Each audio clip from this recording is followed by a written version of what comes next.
Apakah itu Organisasi Perhimpunan Indonesia? Let's talk about it. Perhimpunan Indonesia atau PI merupakan organisasi pergerakan nasional pertama yang menggunakan istilah Indonesia. Bahkan, Perhimpunan Indonesia menjadi pelopor kemerdekaan bangsa Indonesia di kancah internasional. Perhimpunan Indonesia atau PI diprakarsai oleh Sultan Kasayangan dan RN Noto Suroto pada 25 Oktober 1908 di Leiden, Belanda. Mereka adalah para pelajar Indonesia yang sedang menempuh pendidikan di negeri Belanda. Sejarah Organisasi Perhimpunan Indonesia. Organisasi pergerakan nasional tersebut awalnya berdiri bernama Indischvereniging. Kemudian, pada 1922 ketika nasionalisme Indonesia berkembang, Indischvereniging mengubah namanya menjadi Perhimpunan Indonesia atau PI.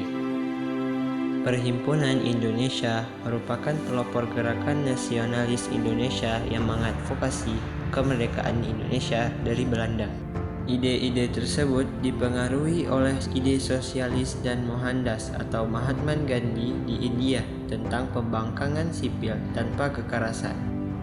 Saat Perhimpunan Indonesia kembali ke Indonesia, mereka aktif dalam studi dan akhirnya di partai politik untuk memperjuangkan kemerdekaan Indonesia. Dua tokoh Perhimpunan Indonesia yang terkemuka adalah Sutomo dan Muhammad Hatta.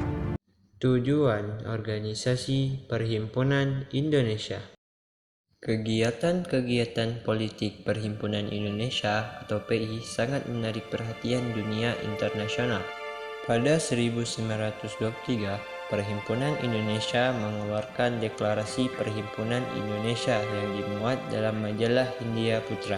Dalam deklarasi tersebut memakai kata bangsa Indonesia yang menunjukkan cita-cita Perhimpunan Indonesia akan sebuah negara baru yang merdeka. Pada 1925, deklarasi tersebut berkembang menjadi manifesto politik karena meyakini hanya kemerdekaan yang dapat mengembalikan harga diri bangsa Indonesia, dan kegiatan tersebut berdampak hingga membuat pemerintah Belanda merasa terancam akan keberadaan Organisasi Pergerakan Nasional Indonesia tersebut.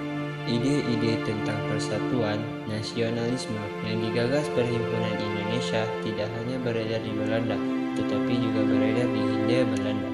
Dampaknya, ide-ide tersebut memengaruhi Organisasi Pergerakan Nasional di tanah air. Aktivitas Perhimpunan Indonesia atau PI semakin meningkat sejak bergabungnya Muhammad Hatta dan Ahmad Subarjo dalam kepengurusan. Mereka menegaskan bahwa tujuan Perhimpunan Indonesia yaitu Indonesia merdeka yang akan dicapai melalui aksi bersama. Mereka juga mendapatkan dukungan dari organisasi internasional seperti Liga Demokrasi Internasional, Liga Penentang Imperialisme, dan Penindasan Kolonial.